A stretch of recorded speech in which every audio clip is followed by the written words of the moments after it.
Hi everyone, welcome to the Go Within podcast. My name is Yasmin and we're back after a little break, coronavirus induced break, back with a new episode. And this is the first episode that has been recorded online. So I hope we've managed to preserve the essence of this show, which is, where I sit down with people who have been on a deep inner journey and they share the challenges, the successes, the things they've learned on the way, and little tidbits of wisdom that can inspire you and motivate you and support you along your own inner journey.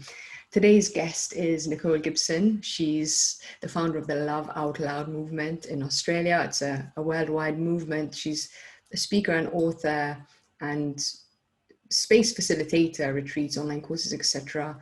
And what she's essentially teaching and sharing her inspiration of is the importance of love and how we can each become more loving in our lives.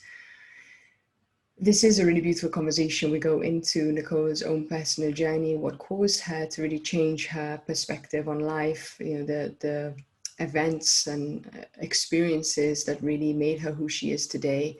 And then we talk a little bit about the concept of love, how we can become closer to that ideal as human beings in our material lives with all our baggage and egos that we bring to the table. And she also shares a little bit about her movement and its aims, how it got started, and how you can get involved too. So I think this is a really beautiful conversation. Conversations like these about love can seem very ethereal and almost like a little bit too idealistic and optimistic and not realistic. But Nicole's story is one that's very practical, and she has really applied these things into her daily life, and that's what I found very touching and inspiring about this conversation. So I hope you'll enjoy it. As always, my key objective out of this podcast is to support people to go within on their own journey. So if you know anyone who is either struggling or is aspiring to know themselves better, then please share this with them if you think it will help them. Thank you so much, and here we go. Beautiful. So welcome, Nick. Thank you so much for being here on the Go Within podcast.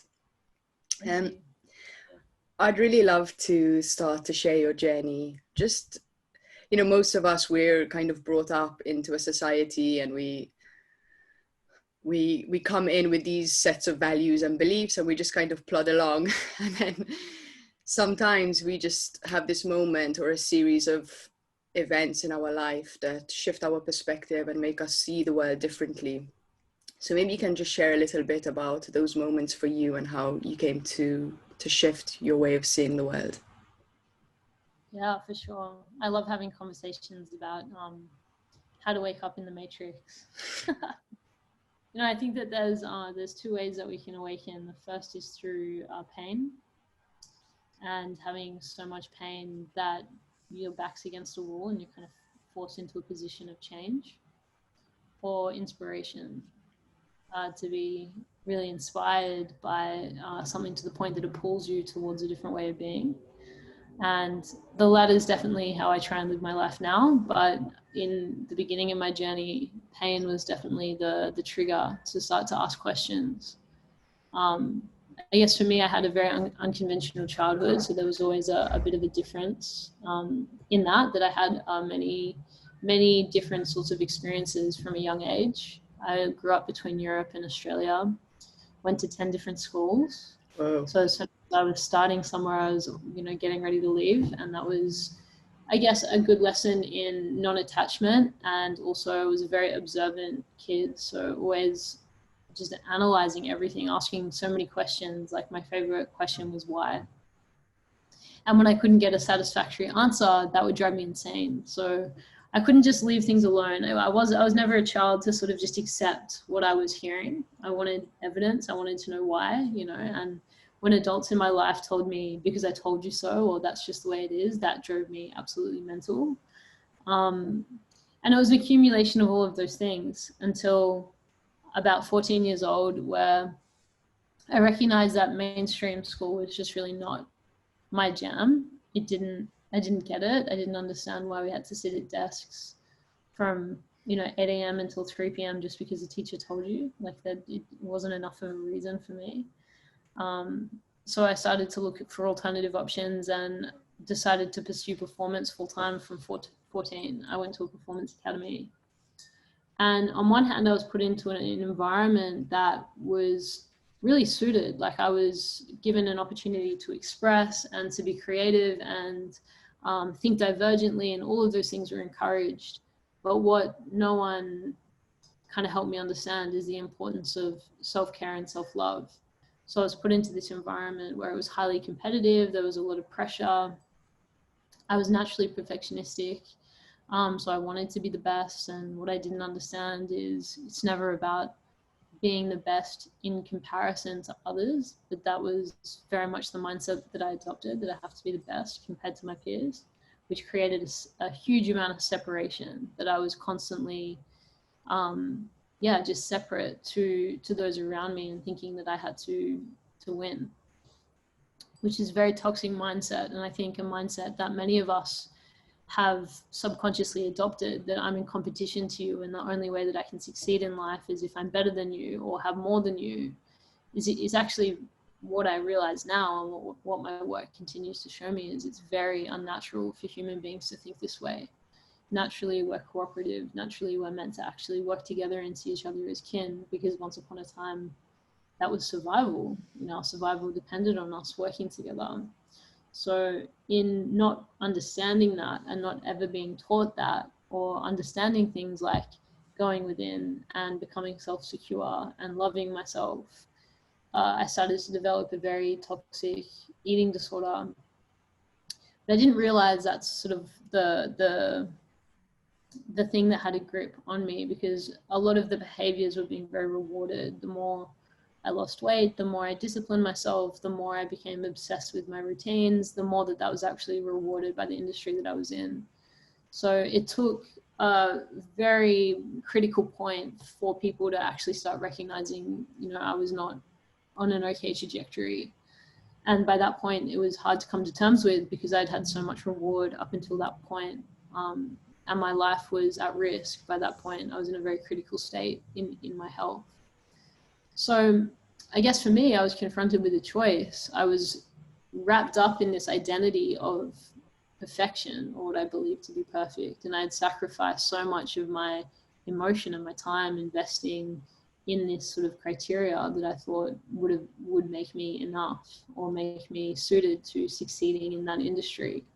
And then I had to face the fact that all of that investment was misguided. And I was either going to die for that identity and that ego construct, or change. And by that point, I had been within so much suffering that it just wasn't enough for me to recover and go on to live a normal life. I think I really needed to create a magnificent vision that could give me a reason to kind of transcend that suffering, and to go through confronting those aspects of myself, and for the pain and the suffering to not be in vain. So yeah, that's kind of where the journey began, was just the commitment to myself that I'm going to choose me in the most radical way, and I'm going to create a vision for my life that inspires me in every single aspect, in order to transcend that suffering. And I think that is what allows us to transcend our suffering, is when we give ourselves to something much bigger than us. Beautiful. There's just so many things I want to dive into about that. Yeah, I think it's amazing how sometimes, the depth of those challenges really force us to not just get back to normal, but actually find something deeper and more beautiful. And it's a nice reminder for anyone out there listening who's going through challenge, that it can be such a blessing for us. But I'd love to just spend a moment, because I think a lot of people who I interview on this podcast have gone through some kind of pain and some situation that, as you said, put their backs against the wall. And I'd just love to get your thoughts on this. I see that we've created a society that is very materialistic and very empty. And as children and as teenagers especially, we find coping mechanisms to deal with that. And, you know, for some people it's controlling their food, for other people it's, you know, video games or social media or drugs or alcohol. There's just so many ways that we have to cope. And I think this is just really a failure of our education system, that we're not taught how to go within from a younger age. I don't know if you see this, you know, in the same way, or if you have any thoughts about kind of that situation and what an issue it is for us as a society. So to just to make sure I understand the question, how our society is and the way that facilitates people needing to find control in other ways. Yeah. I feel when we have cultures that are founded on individuality, because it's so removed from our natural way of being, which is interconnectedness. It's like, you know, a dog is a pack animal. You know, that's why it's so loyal to its owners. If you have a pet dog, you know, they're meant to live in packs. Human beings are tribal. We're meant to live in tribes. We need a sense of belonging. In fact, we don't feel safe unless we have a sense of belonging in the world.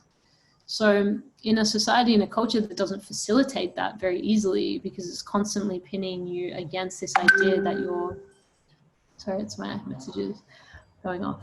It's constantly pinning you against this idea that you're not enough. There's going to be a backlash to buying into that narrative. And I think as a child, you don't have an ability to think critically. You don't have an ability to really have a perspective on where this is all coming from. And even as an adult, many people don't question the system or, you know, the world that the constructs that we live within.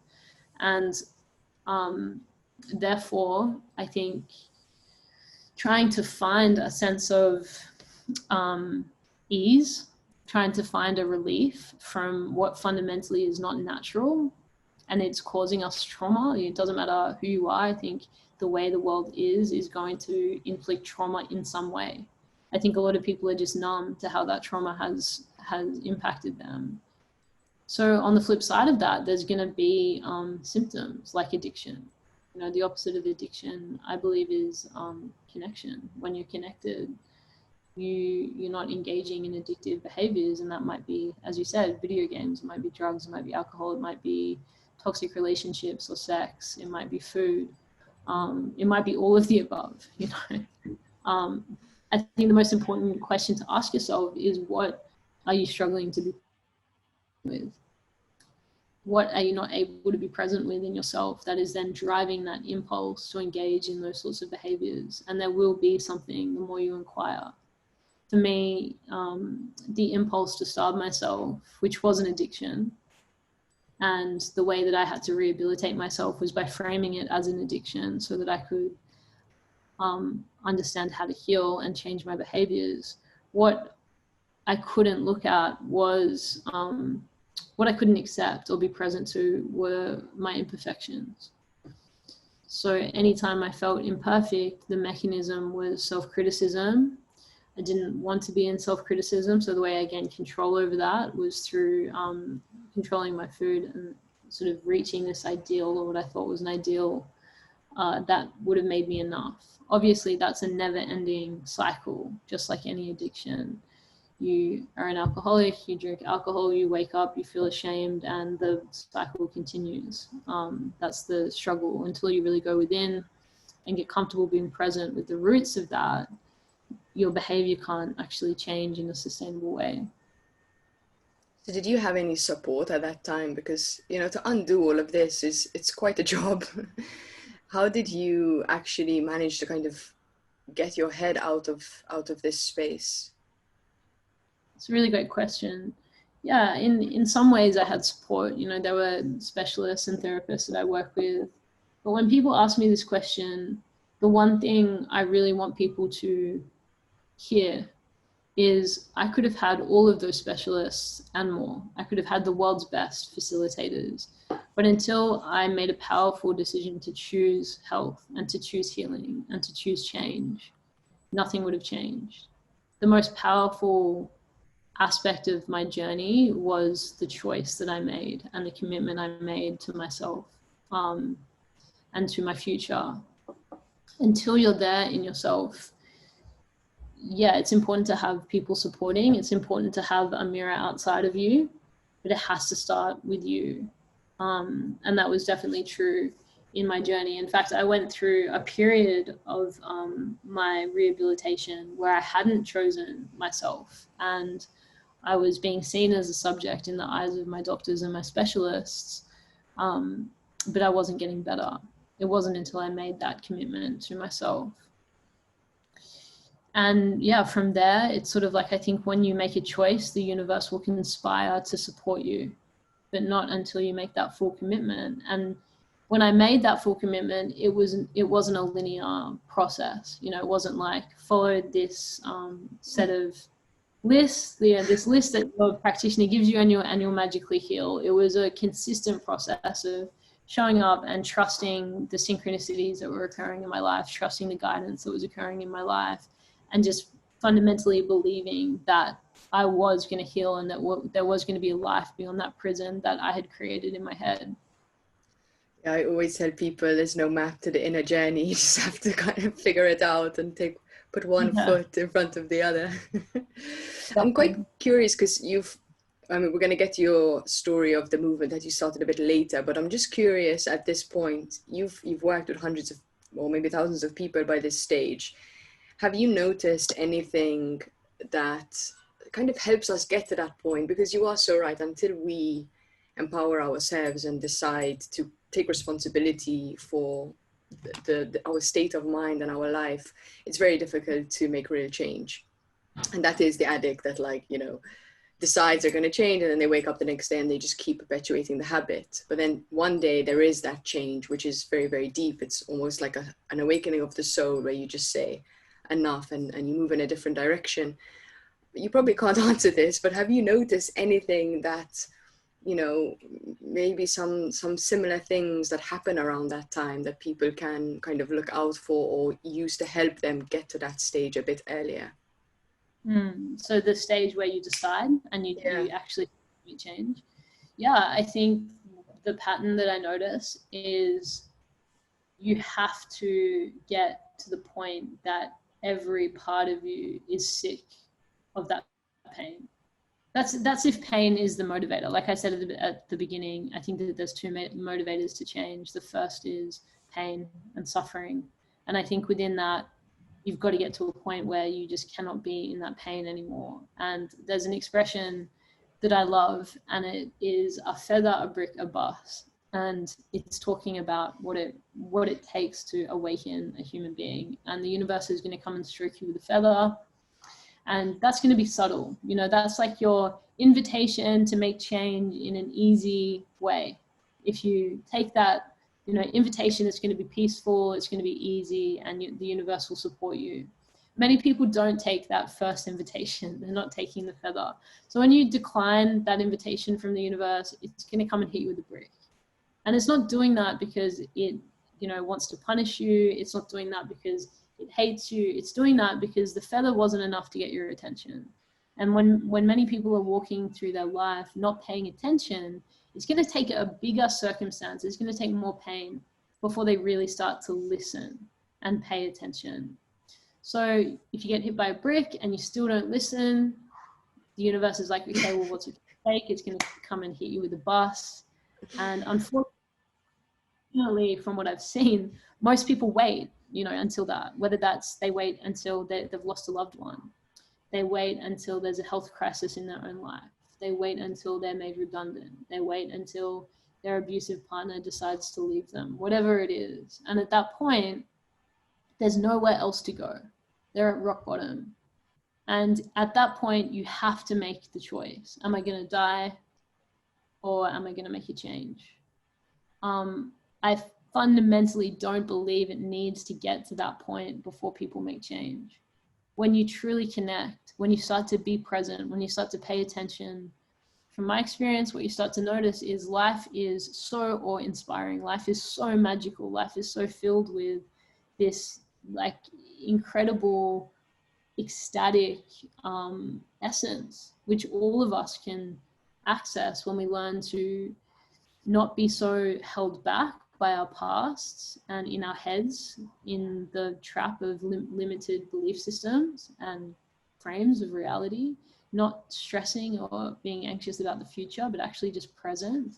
When you're in that state, it's a natural sense of inspiration, and that inspiration can drive huge change. It can give you opportunities to quantum leap in your reality, to become a creator beyond anything that you previously thought possible when you access that place. So my hope for humanity is, surely we've experienced enough suffering now. Surely there's a different way that we can awaken and become more self-actualized. I think everything that's happened this year is like a collective manifestation. No matter what you believe is behind that, whether you believe that it's all a natural unfolding that's happened, if it's a conspiracy, it doesn't actually matter. All that matters is that it's happened, and this is feedback for where we're at collectively. And there's been a huge amount of suffering this year, and within that suffering is massive opportunity. And I guess one of my fears is, if this year hasn't been enough for people to really look in the mirror and be like, okay, what the fuck are we doing wrong? What's the next bus gonna be?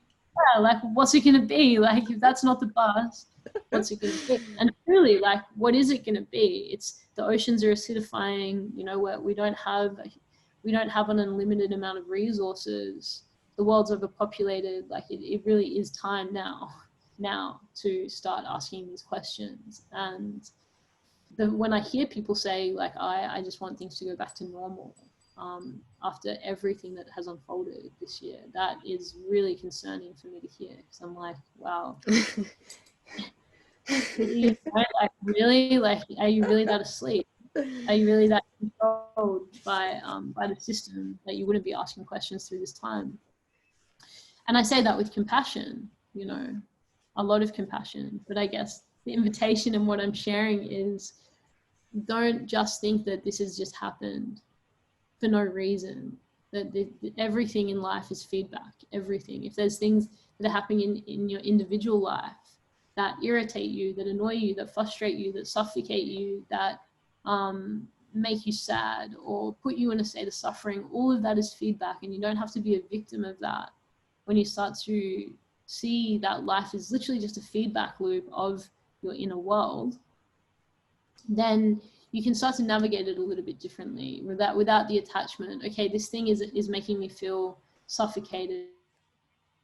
This circumstance or this person is making me feel sadness or unhappiness. All you need to do in that situation is notice and make change accordingly. It doesn't have to be a dramatic, process or a deeply emotional process every single time. It can just be something that you notice, you see, you're like, okay, I am an infinite being with an infinite amount of potential to create my reality. All I have to do is choose differently. Take that feedback and choose differently. Just like if you invested in a restaurant that you really didn't like, there's a chance that you wouldn't go back to that restaurant, I would hope, if you didn't enjoy the experience. What if you were to just see the choices that you're making day to day and where you choose to invest your time, your emotion, your love, and start to see whether or not there's a return on that investment. And if there's not, choose again, choose differently. Yeah, I think one of the problems that we have collectively is that we're so used to living in one way that we don't know what the alternative is. You're saying like, okay, choose differently and then you'll get something different. But I think so many people are just not even aware that that choice is an option.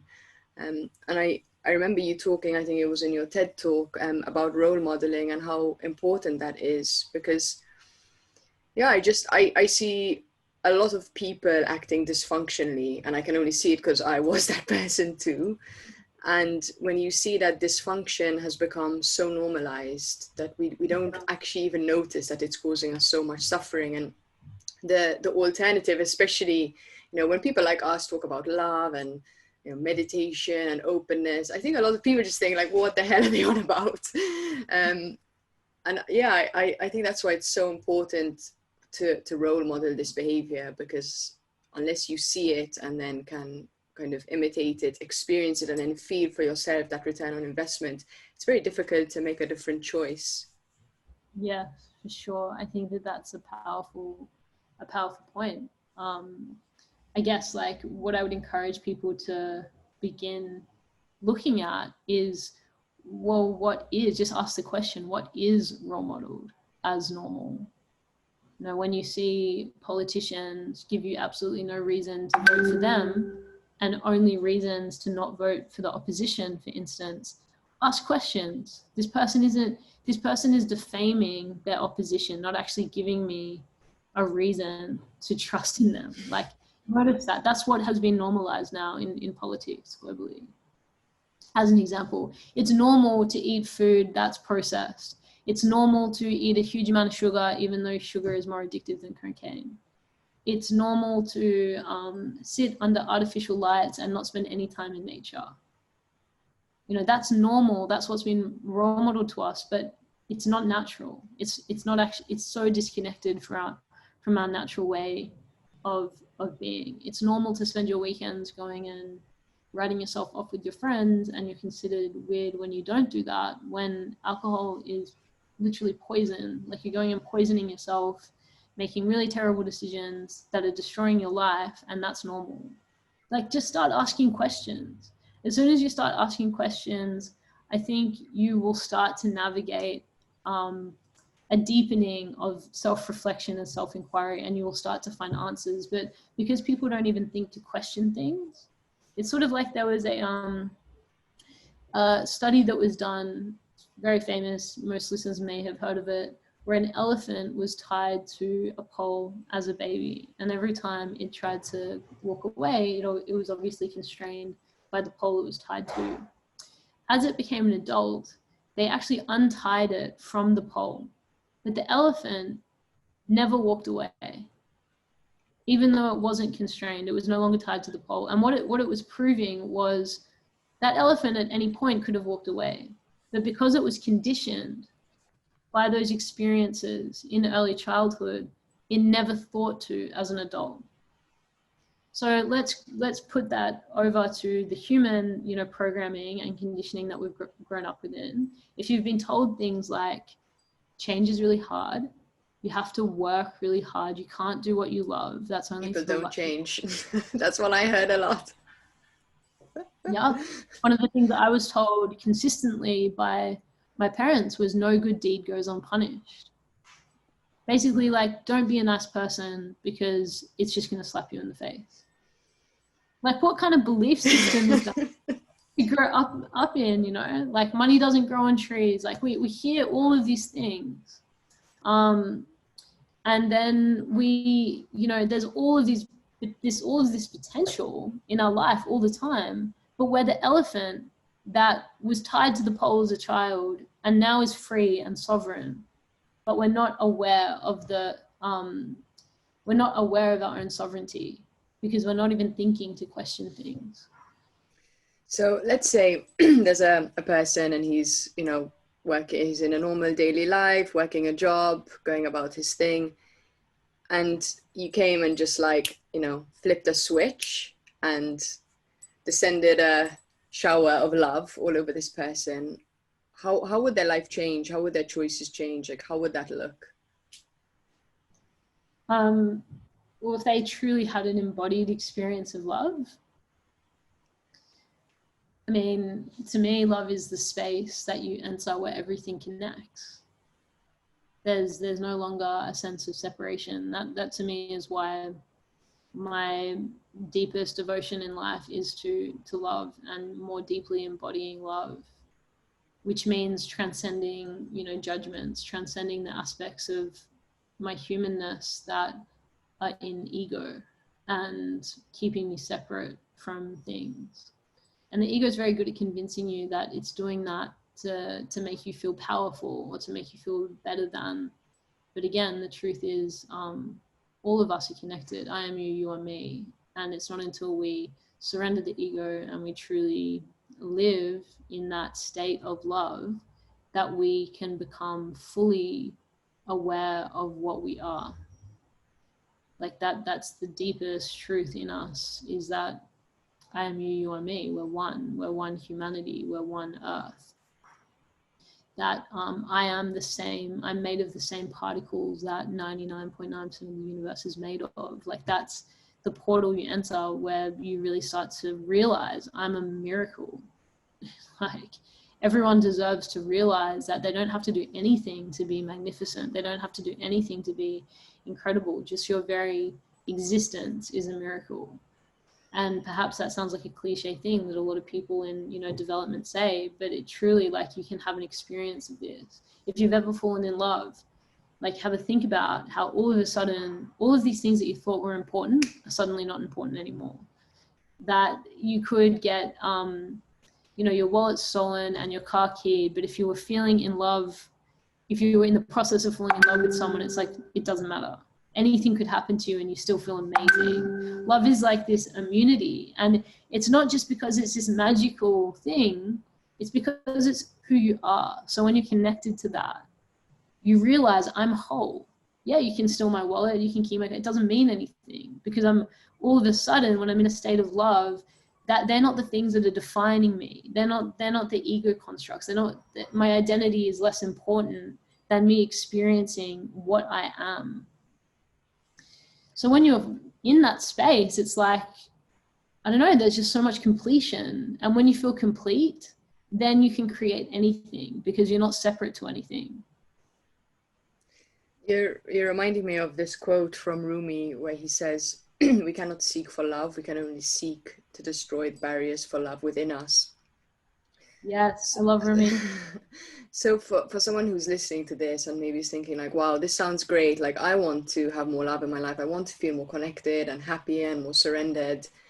Yet, in theory, that sounds great, but I'm not there. How do I get there? Yeah, it's a great question. I think I've sort of mentioned a couple of first steps. Step 1, ask questions. Ask more questions. Step 2, become aware of your judgments. Become really aware of when you're separating yourself from others and why that is. Could be something really superficial, like they're just not my type. I don't like their style. They're less educated than me. They're not as cool as me, or they're cooler than me. They're more successful than me. It's either, I think the ego exists on a spectrum of either inferiority or superiority. So just start to notice where you're doing that in your life, because it's a massive barricade to experiencing love. And fundamentally where that comes from is you feeling like you're not enough. So you're trying to control your environment to keep yourself safe. Other than that,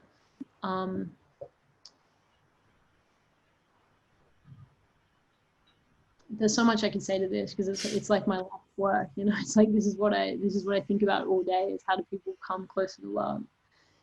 I think another really powerful first step is ask yourself, what do I believe about love? Do I even believe in love? Because if you don't believe in love, then, you know, you can't experience it. And I think we have grown up in a world that says you need to see it to believe it. But the truth is, you need to believe it before you see it.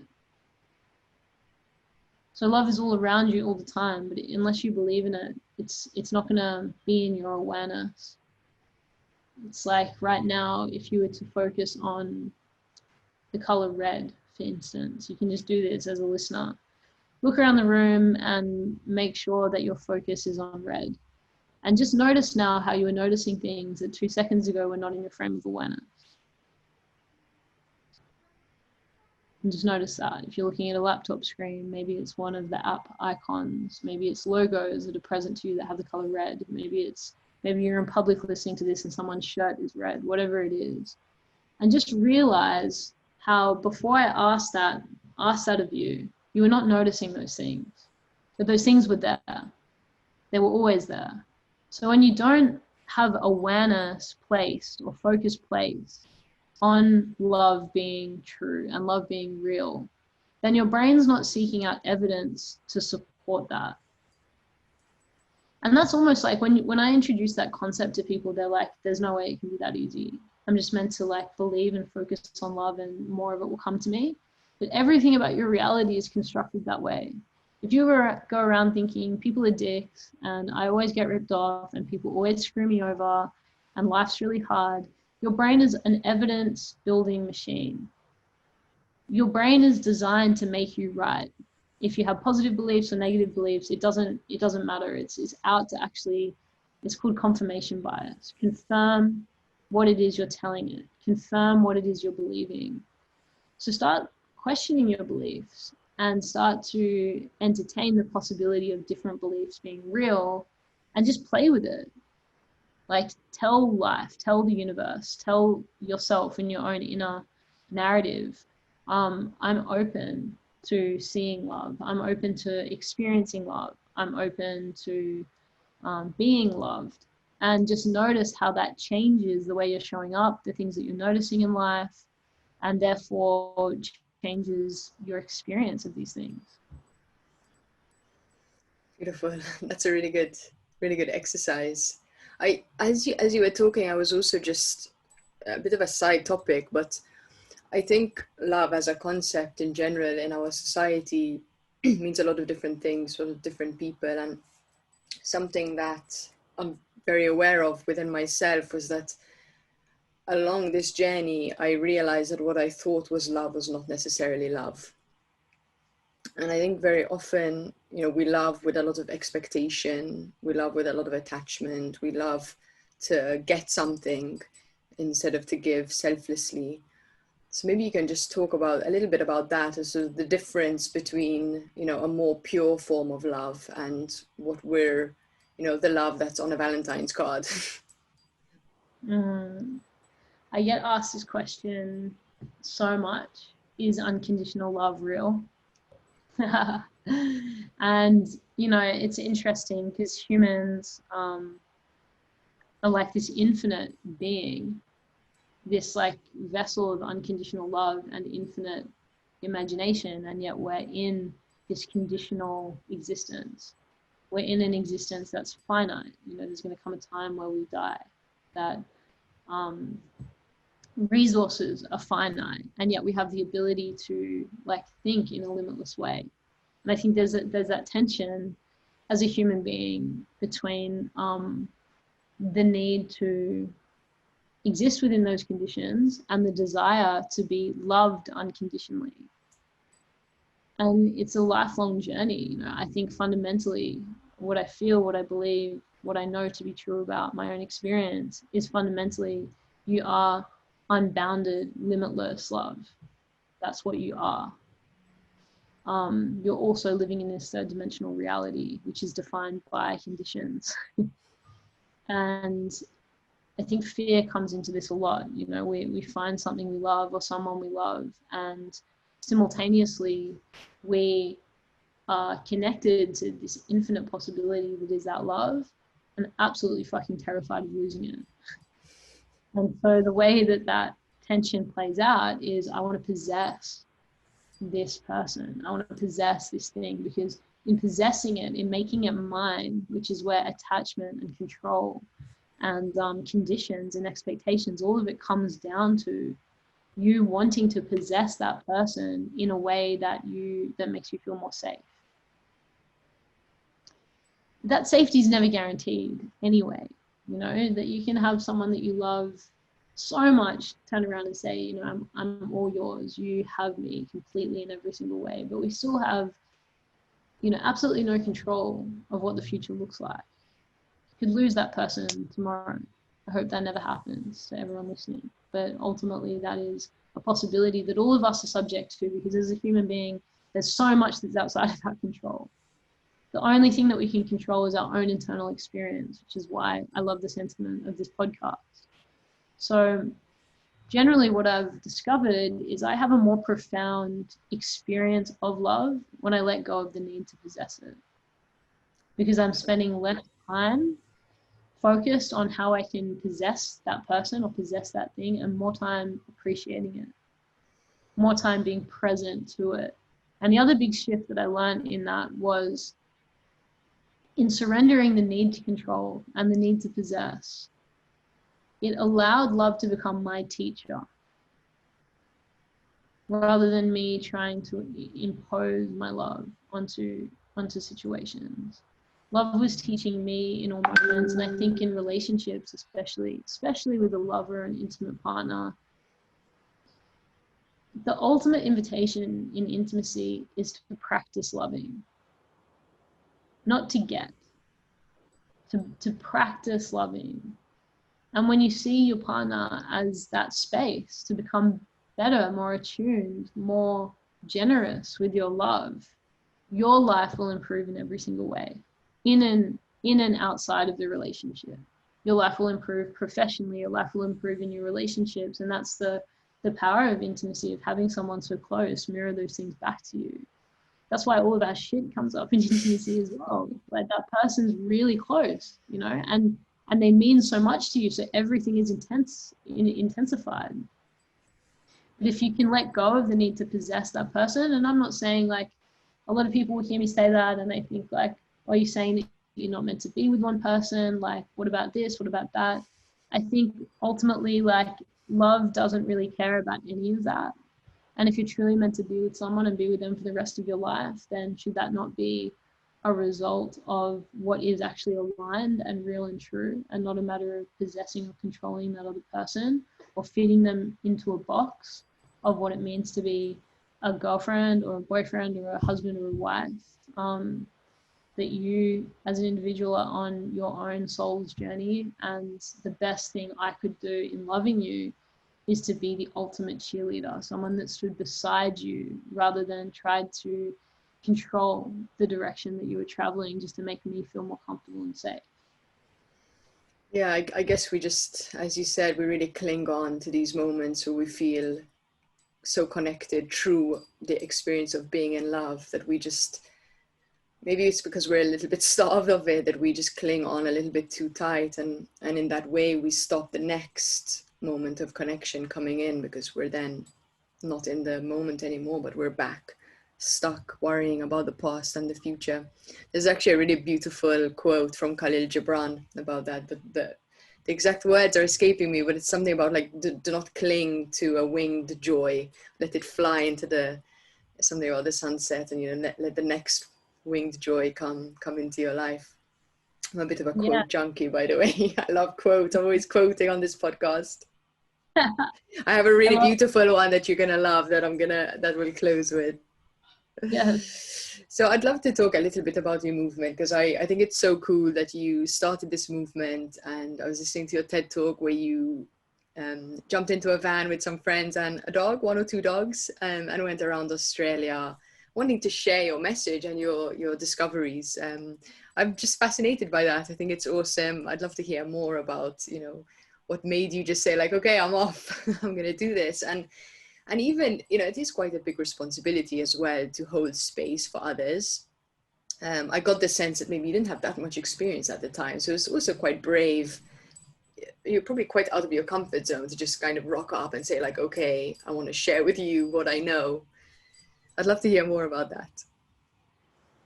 Yeah, for sure. I mean, even now I look back at those years and I'm like, what was I thinking? But I was inspired, you know, and that's the power. Like, the word inspired means within your spirit. And I think I'd seen such dark days, and I'd found a way out of that prison. And my connection to divinity and love was so immense. Like, daily I was overcome by the beauty of this life.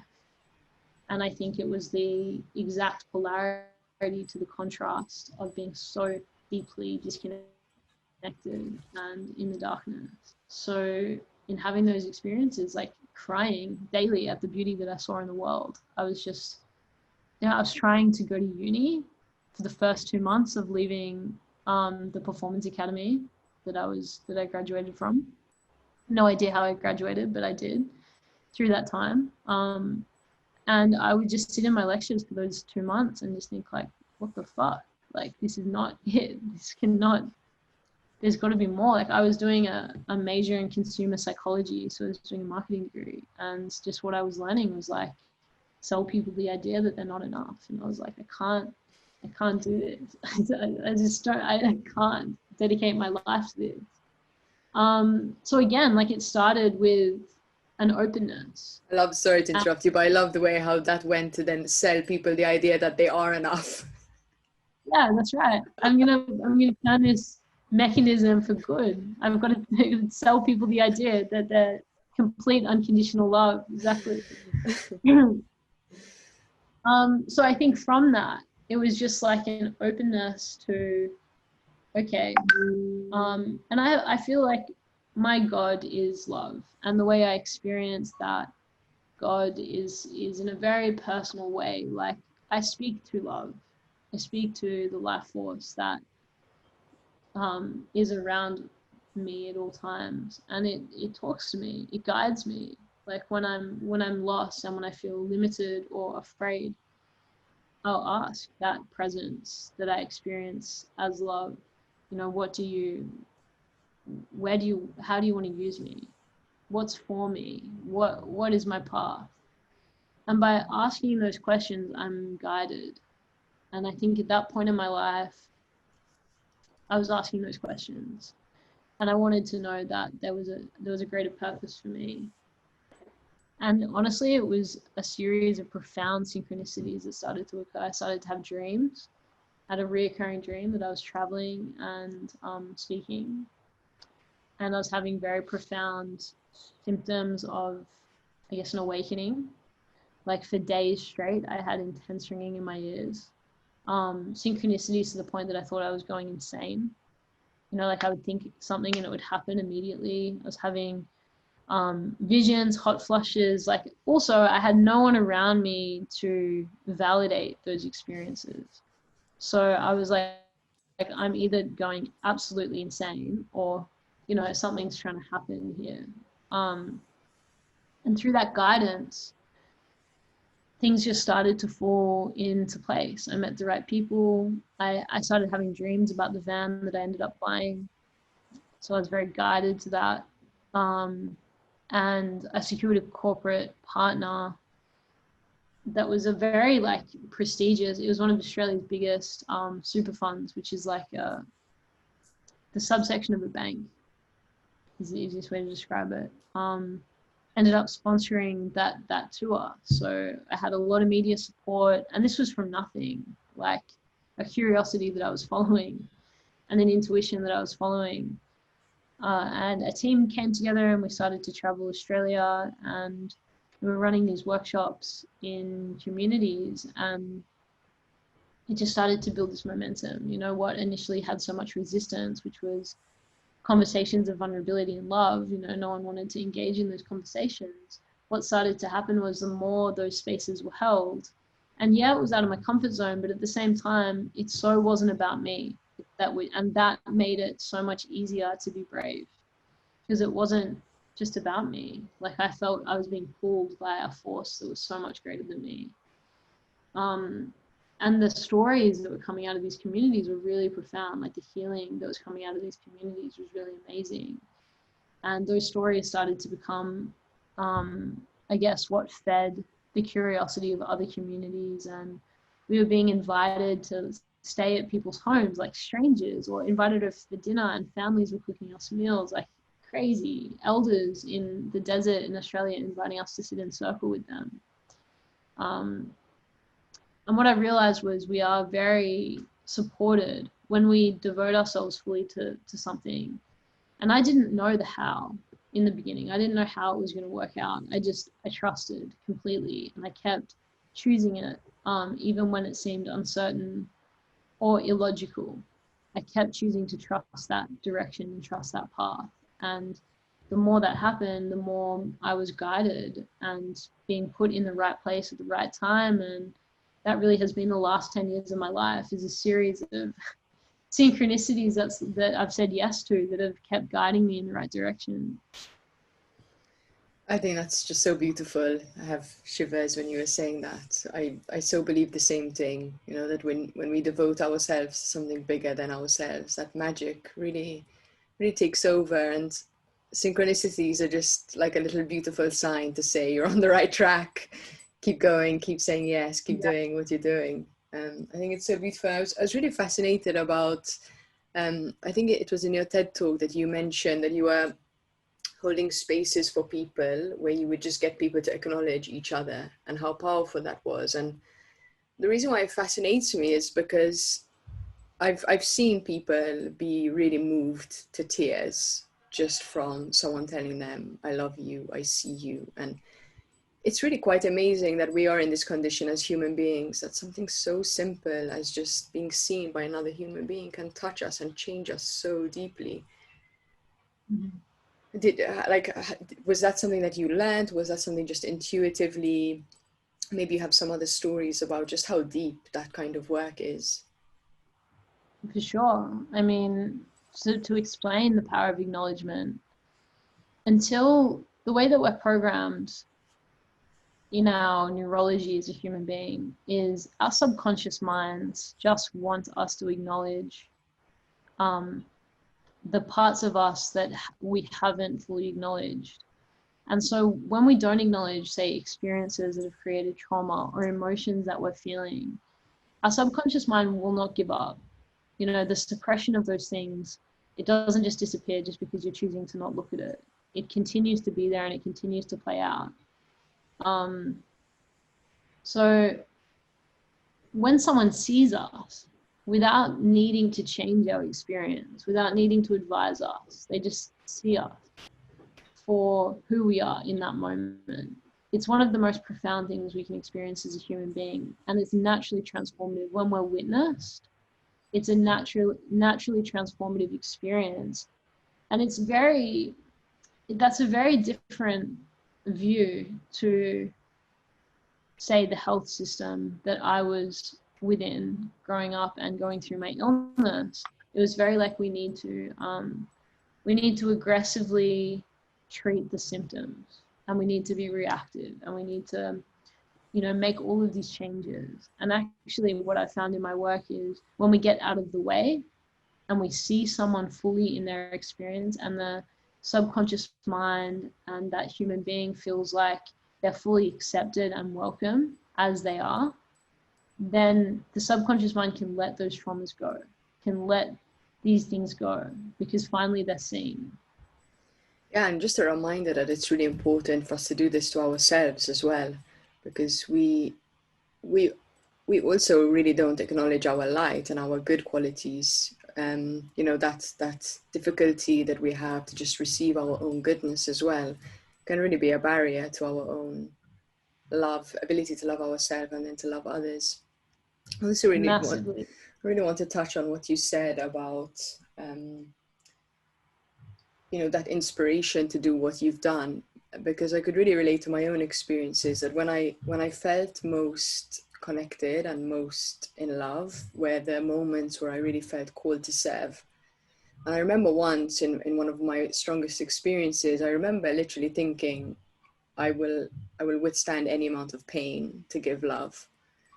And I think that's something that we really need to remember, to seek those experiences, because that's going to be the fuel for our service, and that's going to give us capabilities that we didn't even know we have. And that's, you know, what your story reminded me of. Like, I don't know how to hold space, I don't know what I'm doing really, I'm just inspired by this love and this desire to serve, and I'm going to let that guide me.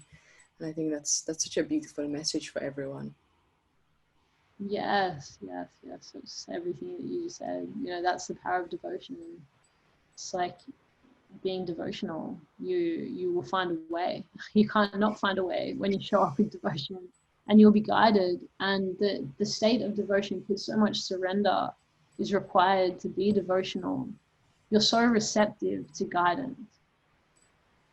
And that's like that could be a whole other podcast. This is the state of devotion. But just think about that. When you're devotional and you're surrendered, therefore you're completely open to guidance.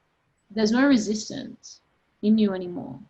There's no fight. There's no conflict. The conflict can only occur when you haven't made up your mind, or when you're torn in different directions. But when you're in a state of devotion, it's a single choice that you're making. And that's my practice, is I choose love.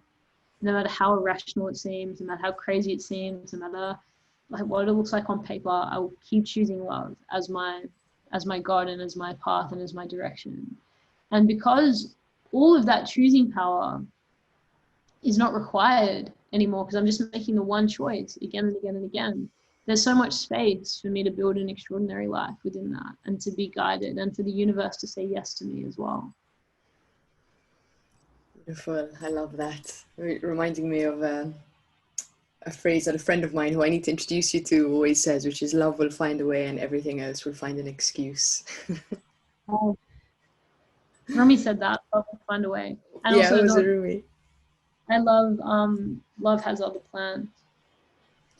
That's one of my favorite quotes ever. Yeah. I think, you mentioned sort of surrender and receptivity there. And I think I actually really want to get your opinion on something, because this is something I see a lot, which I kind of, yeah, I have my own thoughts about, but something that I see quite common nowadays within the spirituality, personal development movements and online and so on is a lot of talk about boundaries, about how, we need to have good boundaries to protect ourselves and to love ourselves. But at the same time, love has no boundaries. So I feel like there's almost this conflict where on one side we're being told, like, have your boundaries, you need to care for yourself, so you have to learn to say no to others. But then when you experience love, there's absolutely no boundaries there. So I'd love to get your thoughts on, boundaries. Should we have them? Are they helpful? How does that fit in with this concept of love? Yeah, I get asked this question all the time. And the one thing I think that's most important to look at inside this question is the cognitive distinction that's being made through this question, which states, loving you is different to loving me.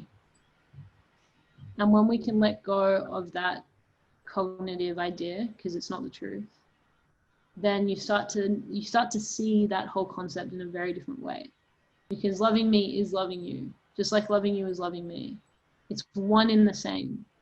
That doesn't mean that your expectations are always going to be in line with that truth. So you could expect me to be showing up in a certain way. And then I might not meet your expectation and you might think you don't love me. But expectation isn't love. Condition isn't love. That's not the truth.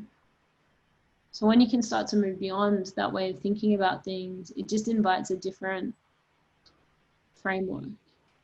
For me, it's not a matter of setting boundaries. It's a matter of loving myself and trusting that in loving myself, I am naturally loving you. And if that means I can't come to coffee with you today because I'm not actually in a state where I can give, it's within my integrity to make that choice. And you might get triggered and angry because I'm not meeting your expectation. But again, that's not coming from a place of love. So by me choosing self-love, I will inevitably love you. And by me serving another person, I'm inevitably choosing myself. It's one and the same. Yeah. It's just a fine line though, because obviously the ego is very good at tricking ourselves sometimes into, what is really love and then what is just kind of comfort and pleasure and satisfaction. I think, a lot of the practices, within the self-development movement, things like journaling and meditation really help you to kind of get more honest with yourself, so that that choice is actually an honest choice as opposed to kind of a less honest one, let's say. Yeah, you've got to transcend guilt, or like the expectations you place on yourself to show up in a particular way, to really find that place of equanimity, like where there's a synergy, and that is the truth always of love. That if I'm choosing to love me, then I am choosing to love you, and if I'm choosing to love you, I'm choosing to love me. It's one and the same. Yeah, I think this is so needed in today's world, because we've so lost that sense of community. It's almost like we've forgotten how to be together and connected in a way that is good for everyone, right? Like sort of that idea that the success of the community helps the success of the individual, but the success of the individual also helps that good of the community. I feel like it's such an important time for us as human beings to just open our minds to learning more about this stuff, and always thinking that there's always room for growth in how we can show up and be in community together, because it's such a necessary step along the healing journey for us to create a better society together. Yes, so much. I want to read you this quote, which I think you're going to love. Yeah. It's from a Jesuit paleontologist, believe it or not, whose name is Pierre Teilhard de Chardin, and he wrote, "Someday, after mastering the winds, the waves, the tides, and gravity, we shall harness for God the energies of love. And then for a second time in the history of the world, man will have discovered fire." I love it so much. How beautiful. Isn't it amazing as well how so many people can come to this same realization through such different avenues? Yeah, if that doesn't do the truth of love, I don't know what will. Yeah, I'm a big fan of Joseph Campbell, and the idea of the hero's journey, how we're all heroes going on this journey within to find love. And even though we all have our own unique path and our own unique way to discover the lessons, at the base it's all the same. Even the metaphors are all the same, the stories are all the same, the things we need to discover inside are all the same. And yeah, it is really beautiful. I mean, this is the first time we're talking ever. We just met, but when you have that common experience and common values, you feel connected straight away. And I think in our globalized world, this is something, we have a lot of connections now which are very surface level and very superficial, but if we can discover ourselves, then we're going to be able to come together in so much more deep and fulfilling way. Exactly. Yeah. Shared vision is crucial for that. Like you just said, shared vision and understanding your value system, so you can bring people in who align with you in those ways. Yeah. So what's next for the Love Out Loud movement? How can people get involved? Maybe you can just say a little bit more about it, because we didn't go into too much depth. Yeah, for sure.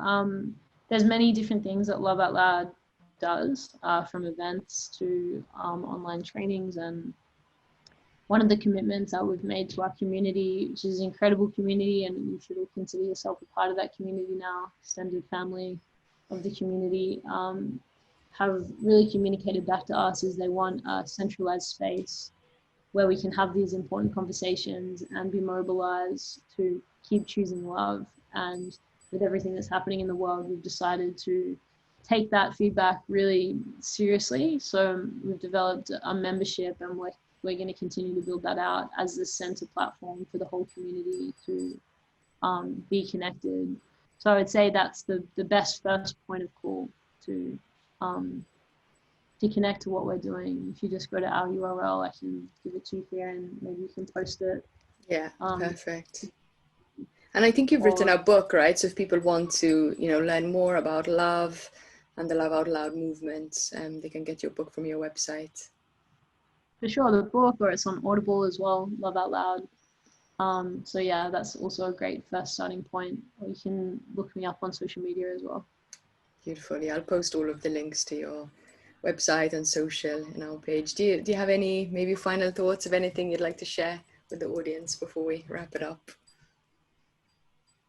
No, I'm just feeling grateful. It was a beautiful conversation. Thank you so much for having me. Thank you so much, Nick, for sharing your story, your go within journey. And I think it's so beautiful that you've, used your own journey to be inspired to serve others. I'm always inspired by people who actually take love and express that in a tangible way into society. I think it's a really beautiful thing. So thank you for being a role model. Thank you for your time. And I really wish you all the success in your Love Out Loud movement. The world definitely needs it. Thank you so much. Thank you so much.